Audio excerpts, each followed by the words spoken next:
Welcome back to Saints and Sources. My name is Jonathan Brown.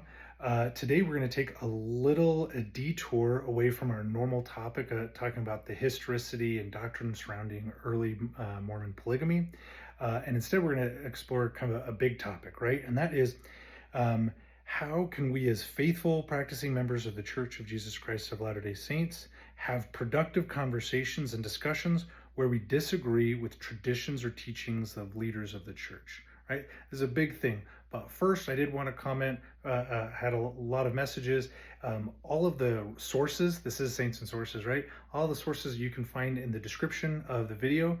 I will try to cite them during when I talk, but if you don't hear it from my mouth, it's in the discussion, right?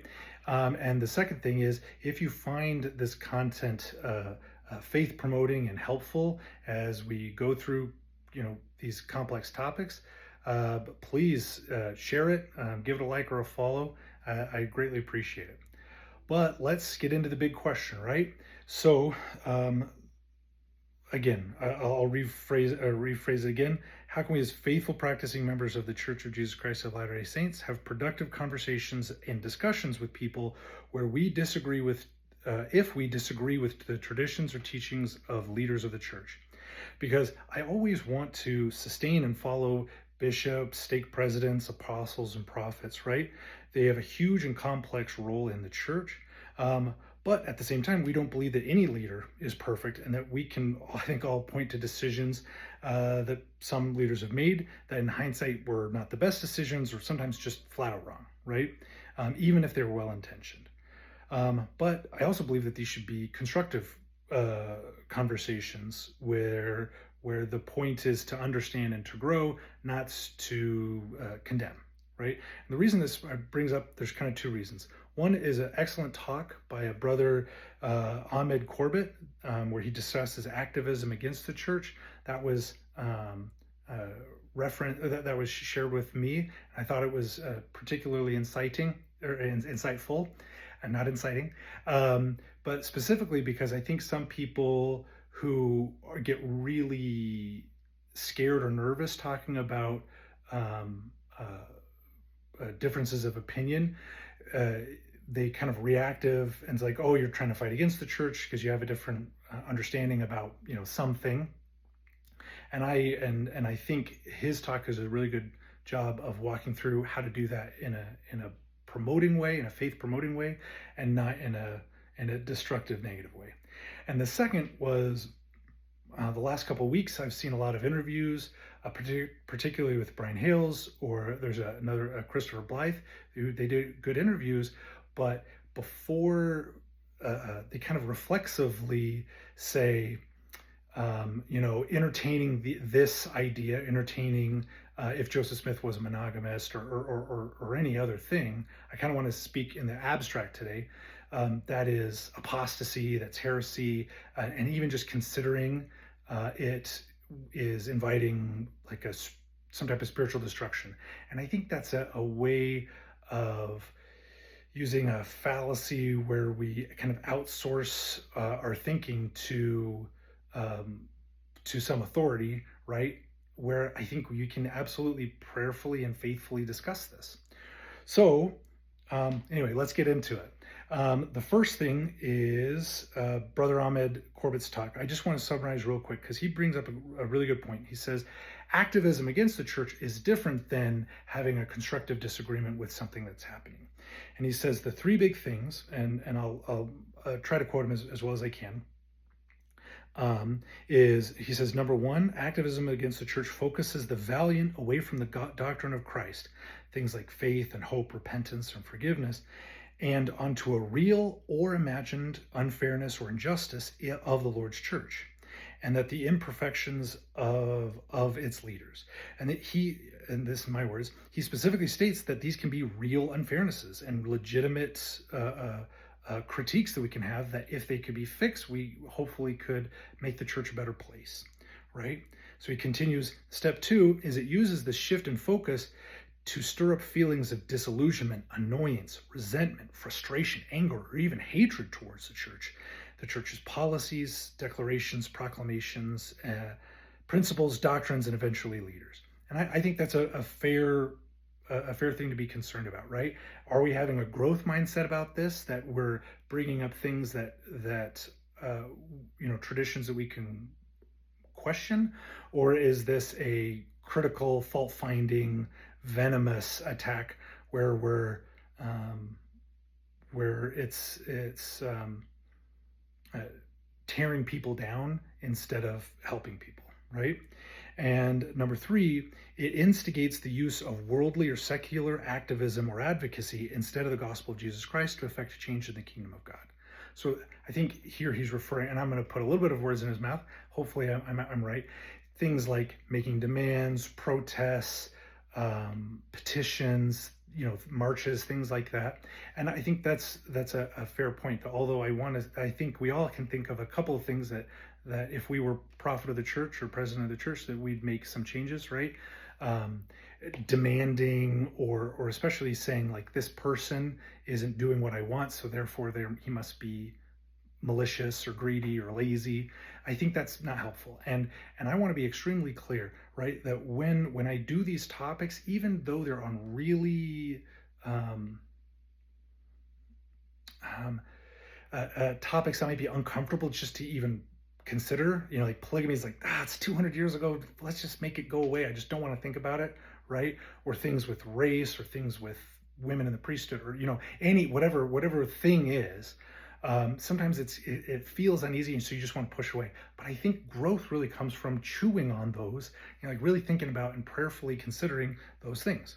So I did want to be clear that every type of question or consideration that I bring up comes from a place of love and respect, and that I'm assuming that we here believe that Jesus Christ is our Savior and Redeemer, and that works with prophets since Adam. That Joseph Smith was a prophet of the Restoration, and that the priesthood line of authority continued through the prophets through Joseph Smith to Brigham Young, all the way to President Nelson today. And number three is that exploring what we can learn from these men's lives, the good and the bad, helps us learn and grow as individuals and as a church. And that this is the atonement in action, bringing ourselves and the church closer into alignment with eternal Christ-like teachings, right? And so I do think some of the ways I kind of think about that is in kind of like a military way. I serve in the Army Reserves, and I have had, obviously, there's some apples and oranges to that, but I've had a number of commanders which I have disagreed with, where the hospital should be placed, or the timing of the drill, or the priorities of work that we're doing, right? Like, I'll have legitimate disagreements. And there's a way for me to do that constructively, where the unit is able to come together and identify a problem and make improvements. But there's 1,000 ways to do that well, and there's one really wrong answer. And that's for me to go back to the people under my authority, or the people around me, and say, Colonel blankety blank is stupid, lazy, he doesn't understand things, and that we don't need to listen to him, or we don't need to, or her, and that this unit would be better under someone else's leadership, right? I'm going to give them the assumption that they are doing the best with the tools that they have, with the timeline that they have, and although I might disagree, the worst answer would be to be a toxic member of that unit and just try to whine and complain and instigate change through that negative way.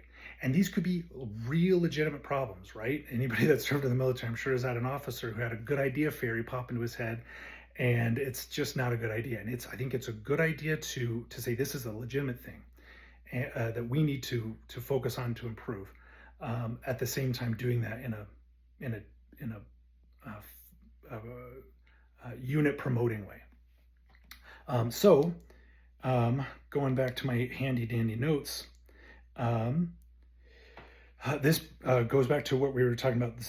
I saw several interviews that I watched with members who essentially said that considering or prayerfully studying topics like we talked about shows just a lack of faith and devotion to the gospel of Jesus Christ, heresy, the first step to apostasy, and that kind of reaction, that kind of fear-based reaction that I don't even have to. It's kind of it puts a blanket of, or a mirage of faith as an exterior, but it's really just, this is uncomfortable and I don't even want to think about it. I don't want to consider the documents. I don't want to consider the testimony. If you disagree with me, then you don't love Jesus, right? And when Christians, or when anybody, atheist Christians, whenever do that to members of the church, it's incredibly off-putting to say like, oh, Mormons, you believe in a different Jesus, so I'm not even gonna read the Book of Mormon. I'm not even gonna consider those things, because I think it's uncomfortable to think about, and we shouldn't do that to each other, right? I also think that this is a false premise, right? Because only a couple of Google searches will show that prophets have made declarative statements that some teachings won't change, only for them to change a couple years later, right? And they can be from small things like birth control or how the word of wisdom is enforced, to really large things like the Adam God doctrine or blood atonement or women giving healing blessings. We're going to talk specifically about race here. That's kind of the big and obvious one. But to say there's been one statement, or there's been some statements by prophets, so it cannot be considered with new information, I think that goes, several thousand years of God's work with his people to restore and grow. So, and the biggest thing is, or the other thing is, that this process, although very uncomfortable for me the last few years, has resulted in a deeper understanding and faith and testimony in modern prophets, in the restoration of the gospel, in the gospel of Jesus Christ. So I can affirmatively say that although there might be some people that try to tear the church down with historical things, looking into the church history can absolutely be faith building. And that way, when you do hear any amount of anti-Mormon stuff, that you can say, I've thought about this, I've understood it, and I think there's a faithful answer to this, right? So going forward, there are multiple ways to define different words. For this video, I will use the term core doctrine or complete celestial truth when I'm describing something that, a teaching that essentially cannot change, right? Jesus is the Christ, he was resurrected, the atonement for forgiveness of sins, all of those things we're going to call core beliefs. If I use the term teaching or doctrine, that'll be synonymous with something that we believe to be true, but we don't have the level of understanding we will, at the end of our lives. At the end of in the celestial kingdom, we might understand that principle differently. And the third thing is a tradition. A tradition is really tricky because traditions, it's only really easy to see traditions after they're pointed out. Some of them are really benign, right? Wearing white t-shirts to do sacrament. I know sometimes people made a big deal about taking the sacrament with the right hand. I think those are kind of benign traditions. Other traditions are used to explain or justify or kind of prop up teachings. And I think it's perfectly fair for us to look at our tradition and say, is this an eternal principle of truth? Is this something that we can learn more about? Or is this a tradition that, take it or leave it, would be totally fine to reconsider, right? So let's talk about traditions, right? Since the law of Moses, there have been teachings that prophets have used to develop, teachings that prophets have had, and traditions develop around them, right? The law of Moses, they kind of talked about a hedge about the law to kind of protect the law. A really big obvious one that you see is, to keep the Sabbath day holy, and then they did traditions that you can only walk so many steps on Sunday, or you can't heal the sick, or you can't keep food close to a fire because that's technically considered work, right? And that Jesus talked a lot about those traditions, right? Is it, Jesus healed a man on the Sabbath. Oh, you healed, like you did work on the Sabbath. And his question was, is it lawful to do good on the Sabbath? Yeah, of course it is, right? So he was doing a good job of questioning those traditions? And is it a core doctrine that can't be changed, or is it a tradition that we can learn from, right? Not being able to teach Gentiles, Peter addressed that. There's one that I like to bring up sometimes. On my mission, we had good assistants to the presidents, good APs, but sometimes the military term we use is the good idea fairy, which is somebody when a leader gets an idea and it just feels like oh, this will be so great and it's really good for you, but it's not really, it's not pertinent, it's not useful for other people, right? And so I would say a good example. So the wake up time was 6:30, right? So we had an assistant to the president who said, well, we're going to wake up at 6:29 so we can be praying at 6:30. So we're going to be extra good, which is a fair thing for you to have in your own personal revelation, right? It takes me 5 minutes to wake up anyway. This was a hedge that he was building about the law, and definitely a tradition, right? And it continued to be a tradition as my time on my mission went. A really big obvious one, I think, is the word of wisdom is a doctrine. A tradition that came was no caffeinated beverages, right? It was to the point of, is this a tradition or is this a doctrine, that BYU didn't serve caffeinated beverages until 2017, right? So this was definitely like internalized as a commandment, not found anywhere in the commandment, and not believed today, right? I would say a fairly harmless tradition. My wife's really into Diet Coke. She might disagree with me. She probably would call it a horrible false tradition that needed to be gone. But so I think you guys can kind of pick that up. The big one that we're going to talk about is teachings on racial segregation for priesthood and marriage. That was considered a really important doctrine for everybody from Brigham Young until 1978 when it was reversed, right? And with that came traditions that explained it and brought it up. And we'll discuss this in greater detail, but those big traditions are that people of African descent in the pre-existence were less valiant, had less valor, were fence sitters. And that's why they can't have the priesthood, or couldn't in the early days of the church. That maybe they were being punished for Cain's sins, even though that goes against our articles of faith of being punished for your own sins and transgressions. That was a big thing, that kind of racial lineage makeup.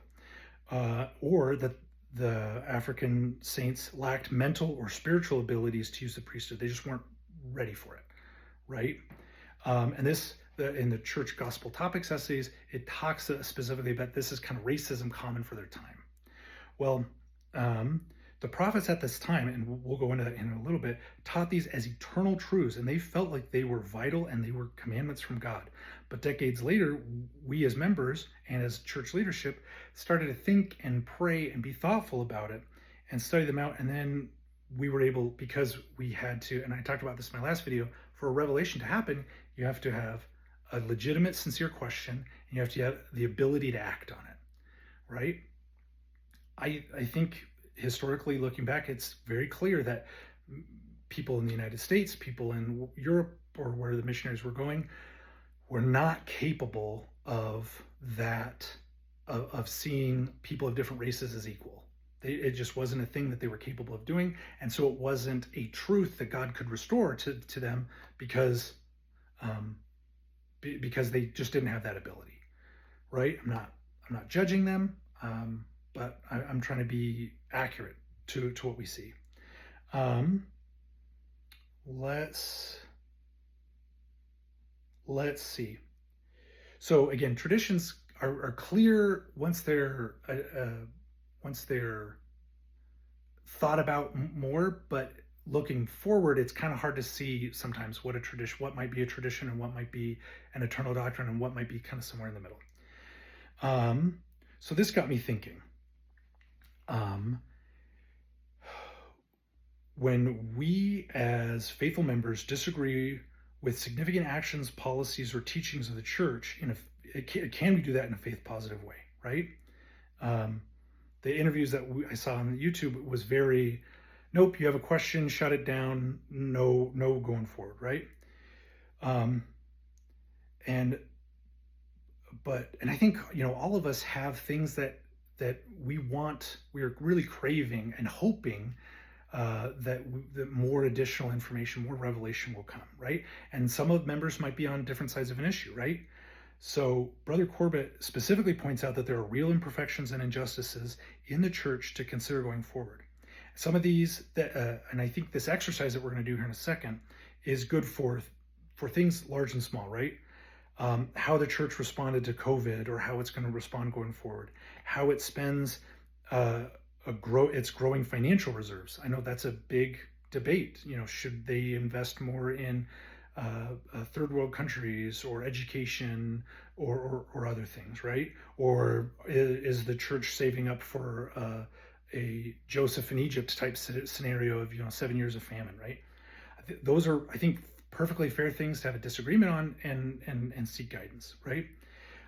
Things like leadership stipends, questions about if women will ever be ordained to the priesthood, LGBTQ questions. We already kind of talked about smaller things like white shirts to bless the sacrament, women wearing pants to church, hair colors, but more significant things like how involved we should be in Boy Scouts, how the youth interact with adults during interviews, right? That was a big thing a while ago, and I hope we can all agree that taking those steps to protect kids and be sensitive to that was a great step. I'm really glad people brought those up so that leaders of the church could think about it and find the best way going forward. So to do this, right, to think about possible things that we might have disagreements with church leaders about, I want us to imagine that we are transported back to 1976. Let's say, for the sake of this argument, that we're like in a church college at a BYU or a Rick's college or something like that, and we have legitimate questions, right? The revelation on ending priesthood segregation, that doesn't happen until 1978, so we're 2 years before that, right? And so if we're looking at some of these, what we now know to be traditions, but at the time being taught as doctrine, what should we do with those? How should we go about doing those? And in this theoretical situation, right, I want us to imagine that we talk to three different people about it, right? The first person that we talk about kind of mimics what I was hearing on YouTube by the Brian Hales and other things, right? No, you're wrong. This is settled. This is known. This has been revealed, and you don't ask this question. You might be able to redefine situations or do mental gymnastics and why these teachings were actually, maybe it was good that we treated different races differently or things like that, right? But in 1976, if we were talking to a person, and they could easily come up and say, no, I'm gonna, actually, I'll do the quotes, right? That even considering these things are apostasy. So I'm gonna go, this might be a little bit, if you want to fast forward for a little bit, you can. And I want to say again that these might be uncomfortable historical facts to read, right? But I think understanding them brings us to a healthier, better, more Christ-centered, more church-positive position, right? So let's say person one, he says, actually Brigham Young said that, there's a lot of quotes that, again, that'll be in the description. Brigham Young said that the Lord told Cain that he would not receive the blessings of the priesthood. Cain's posterity must wait until all the residue of the posterity of Adam should receive the blessing. So not until every non-black person gets the priesthood can the descendants of Cain. Cain slew Brigham Young later says Cain slew his brother, and the Lord put a mark upon him. Also, I'm going to be using words that I would not use, but I'm quoting the prophet of the time. The Lord put a mark upon him, which was a flat nose and black skin. Until the seed of Abel shall be redeemed, the Negro cannot hold one particle of government. And Brigham Young has a number of other ones, but we're going to keep going, right? So David O. McKay, he privately talked about the restriction being a policy. However, whenever he publicly discussed it, he defended it as God's will. And he did not typically frame advocacy for change as apostasy, but he discouraged any type of public agitation. Joseph Fielding Smith wrote in Answers to Gospel Questions, Volume 2, he said that the Negro could not hold the priesthood because of a divine decree, and, quote, it does not matter what men think, the Lord has said it. And he argued that to fight against this plan was to fight against God, or God's plan. Harold B. Lee, in the 1960s, at a BYU speech, he said when some BYU students outside critics were protesting for priesthood restrictions, he stated that, quote, anyone who raises his voice against this practice is severing himself from the church. So just considering this was severing himself from the church. Ezra Taft Benson, he said a lot. In a general conference in 1967, he said there is no doubt the so-called civil rights movement as it exists today is used as a communist program for revolution in America, just as agrarian reforms were used by communists to take over China and Cuba. He goes on and says more stuff, but he is emphatic that civil rights desegregation is not something that God wants. Mark E. Peterson, he says in 1954, the church cannot change the Lord's decree. If you teach otherwise, you are in error and you will be subject to losing your faith. He later says, we must not intermarry with the Negro. Why? If I were to marry a Negro woman and have children by her, my children would be cursed as to the priesthood. Do I want my children cursed as to the priesthood? If there is one drop of Negro blood in my children, as I have read to you, they receive the curse. There isn't any argument. It is just that way, right? Bruce R. McConkie wrote, again, a lot about race, but he specifically says, contending against the Lord's decree, people were guilty of rebellion against God. Two first presidency letters in 1949 and 1969. In 49, it says, it is not a matter of declaration of policy, but of direct commandment from the Lord. And then later in 69, shortly before it was officially overturned, only a couple of years, says, from the beginning of this dispensation, Joseph Smith and all succeeding presidents of the church have taught that Negroes, while spirit children of a common father and the progeny of our earthly parents, Adam and Eve, were not yet to receive the priesthood for reasons that we believe are known to God, but which are not made fully known to man, right? And we now know that that statement is not correct. Joseph Smith never taught priesthood segregation. In fact, he was aware of, I don't think he physically ordained them, but he was aware of at least 4 men who were of African descent who were ordained to the priesthood, right? It later talks about and kind of confirms that blacks were less valiant and that they were cursed by Cain. We're going to keep going, even though this is really awkward. And again, this is not me hatefully saying, like, these are men of their time that did amazing things that we're not going to get into, that really helped the church get to where it is today. They were not yet ready to take that step, although many that we talk about were part of President Kimball's 1978 reversal, right? But in the Journal of Discourse, Brigham Young says, and this is pretty hard to hear, shall I tell you the law of God regarding the African race? If the white man who belongs to the chosen seed mixes his blood with the seed of Cain, the penalty under the law of God is death on the spot. This will always be so. If the children of Israel had the law among them, and the man who mixed his blood with the seed of Cain had been killed, the law would have been executed, and it would have stopped the practice. If you think these things are too severe, recollect that the law of God is not to be trifled with. If men and women who are called to mingle with the seed of Cain, it would be a blessing to them if they were killed on the spot. This will always be so. Right? That is, again, we now know that to be a tradition, but Brigham Young obviously felt very strongly about this. Marky Peterson talks about social stability in the speech race problems as they affect the church. Joseph Fielding Smith says marriage with the Negro is not approved by the Lord and it is contrary to his commandment. Harold B. Lee said in a speech that was taken off the BYU website, but it was called The Light of Christ by Harold B. Lee in 1962. He says, "Now don't be misled by those who whisper that the church is going to change its attitude on race and priesthood. It is not. It is the law of God, and if you find someone teaching contrary to this, you may know he is not in harmony with the church." Right?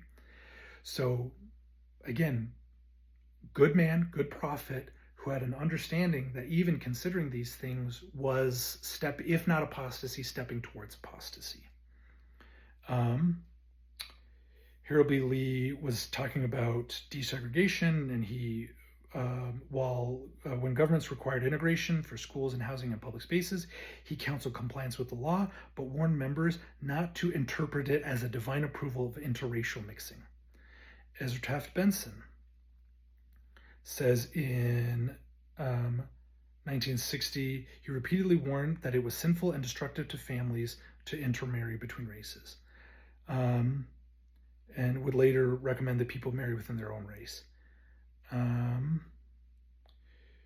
Bruce R. McConkie said the gospel of salvation is not carried affirmatively to them, black people, for the Lord's purposes. It would be unwise for any white person to marry into this lineage. After 1978, he rewrote that and definitely softened his position. But even Spencer W. Kimball, in his original The Miracle of Forgiveness, recommended that people marry those who are the same racial background generally and the same economic and social and educational background as well. Right? This is fantastically outlined, the whole process, because 1978 didn't just happen, right? It was at least 20, if not more, 20 years of members of the church having legitimate questions, preparing themselves. And even then, it was difficult for a lot of people to really conceive and accept. Some people left the church, right? Hopefully, most of them were able to come back and see the importance of love and equality, right? But yeah, Matt Harris's book, Second Class Saints, couldn't recommend it more.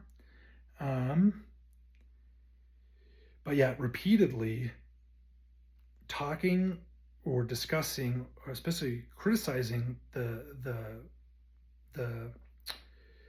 tradition surrounding race in the priesthood was considered apostasy, right? So we're putting ourselves that we're 2 years before this officially changes. We have legitimate questions, and person number one goes to one extreme, and he says, even considering these things, look, I've got 50 prophetic instances where not only is this doctrine, but this is doctrine that will not ever change. So don't consider it anymore, right? Put it to bed, put it on a shelf, put it away. At the same time, there's an opposite extreme, which I think is, I would say, equally harmful. And that is a person to say, you are right? The prophets are wrong.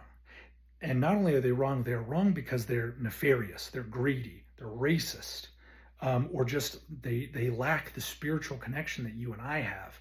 And if they lack that spiritual connection, should we really follow them, right? Is it worth being in this church if the leaders agree? So essentially, because you disagree, you've got to go, right? I would say the first person kind of pushes people out the door if they disagree. The other person kind of pulls them out the door if they agree, right? And this extreme,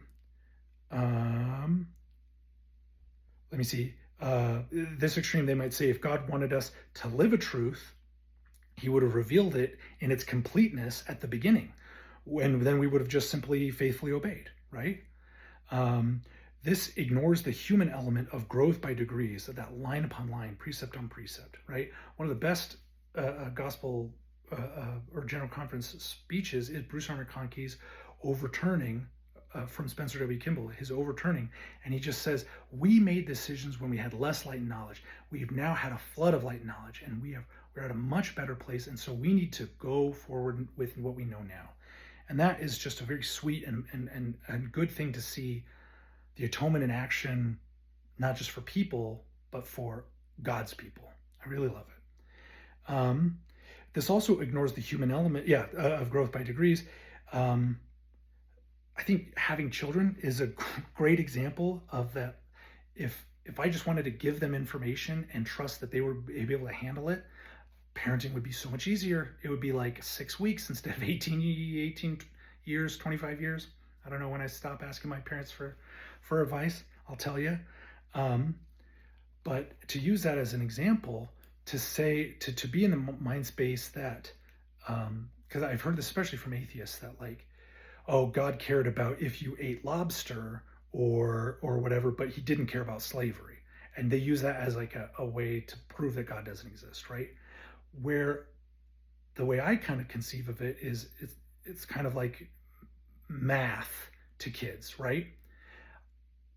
When we can say Moses was learning spiritual math in first grade, right?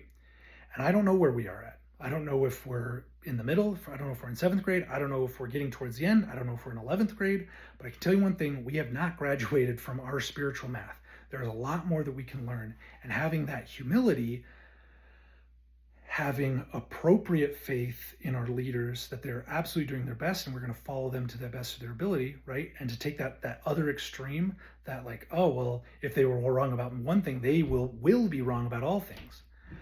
I disagree. I think, but you can say they had incomplete knowledge that grew with time. And so maybe we have incomplete knowledge now that will grow in the future. And I hope so. Right? So instead of person one's extreme and person two's extreme, both result in, I would say, destructive faith and no forward movement, but just kind of abandoning the system in one way. We should reject both extremes. We should talk to the third person, right? And that person would acknowledge that growth through revelations happens when we ask heartfelt questions and then have an ability to act on them, right? Maybe Moses didn't have the ability to act on slavery, and God didn't see that as a requirement to get fixed yet, and he trusted that in the future that would be fixed. And that can be a really hard place to be in. I think humans by nature, we're a little impatient, and once we see that next step, we want to take it. And so this third person sees leaders as flawed tools to organize and guide God's people, but inspired tools nonetheless. That they have knowledge and skills that are needed for their day to do the tasks that they need. I get asked a million times, how can you believe that Brigham Young is a true prophet, but maybe think that he had incorrect teachings on, race, Adam God, theory, blood atonement, and I think ultimately polygamy as well. And that is because when I look at him as a whole, he also worked a ton of miracles. I don't think the church would be where it is without his iron-handed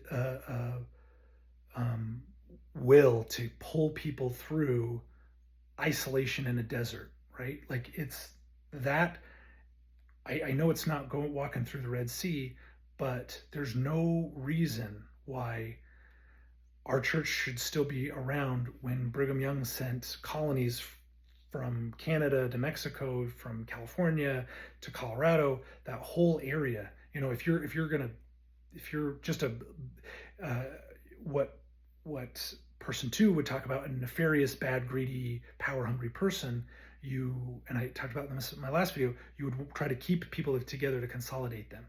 But he sent them as far as could be with nothing more than what little communication tools he had and the gospel that he understood, right? I am so glad that I'm living now, that we can see that we're standing on his shoulders and we're learning from his mistakes. And I think going forward, we should see what traditions are we passing on that we could absolutely improve, what we could get rid of, right?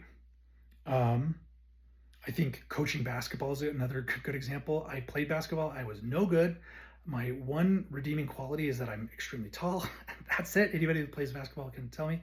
But when you're coach, if a coach tells you something, he is or she is telling you this thing because they believe that is the most important thing that you'll need, that will mean the difference between victory and defeat going forward. That does not mean that if they tell you one thing, that's the only thing you need to work on, right? So in this process, we need to look to God as our coach and look to the tools that he's given us, scriptures, spirit, prophets, as ways to incrementally do that. And if we have a difference of opinion in a faith promoting and a assumption that the prophets are doing their best, that is a much better place to be in than a faith critical role where the prophets are flawed and imperfect, and we just need to throw out the whole bathwater, or the baby with the bathwater. And to finish this up, Joseph Smith from the Come Follow Me lesson, it starts off with a wonderful quote: "When you climb up a ladder, you begin at the bottom, and you ascend step by step until you arrive at the top. And so it is with the principles of the gospel. You must begin with the first and then go on and learn the principles of exaltation." Right? That happens for individuals, it happens for the church as well. And that process is fantastic. And so I just want to end that the best way to see growth in information by revelation is a line upon line precept. Prophets do the best with what they know, and when they know more, we do more. New information makes our understanding more complete and more celestially accurate. And to that point, right, I reject the concept that asking legitimate questions, even if I'm wrong, right, asking those questions and going through that process is going to give me a stronger, deeper, better testimony, right? There's a lot of things that may or may not change in the future. I know my wife pointed out, she said, because I love my son, he's wonderful, but when he was 12, he was a 12-year-old boy, right? And she said it is a little difficult to understand why, like, is it a spiritual, does the 12-year-old boy have the spiritual capabilities that she doesn't have? Are there mental capabilities that she doesn't have? Is there like understanding? And she said, no, I trust this process that, Heavenly Mother as a God herself, she obviously has the power to act in God's name as a God, and we definitely learn more in the temple, right? So I guess that might be another example that might never change in my lifetime. That might change tomorrow. Either way, the only wrong answer is to flip the table and say, I don't like where it's at, so I'm not going to continue where it's going. And I think me, my family, the generations to come would miss out on so much, and that we should be kind and patient and loving with each other as we go through these difficult growing things. I named a list of them, and so, like I said, some of them might happen, some of them might not. We see how God has worked in changing race and priesthood and marriage segregation. That was a hard process. It took a long time, and it took a lot of questions. It is faith promoting to do the same thing with the same things going forward. If we do this, all is well in Zion. I have a Bible, I need no more Bible. Like, if we do that, that is going to result in stagnation and no growth. But thank you so much. I don't know exactly what our next video is, but I'm hoping we're going to get into Abraham. I know a lot of people have already talked about that, but some of these traditions around polygamy, right? That Abraham was a prophet, that it helped make a lot of babies, that there was too many women. Those traditions that I think are kind of propping up polygamy, I really want to look into them, and I want to ask, and I want to know, are these real traditions, or are they not accurate? And are they things that we can let go? All right, thanks. Take care, and have a good Labor Day. Party hard. You've earned it.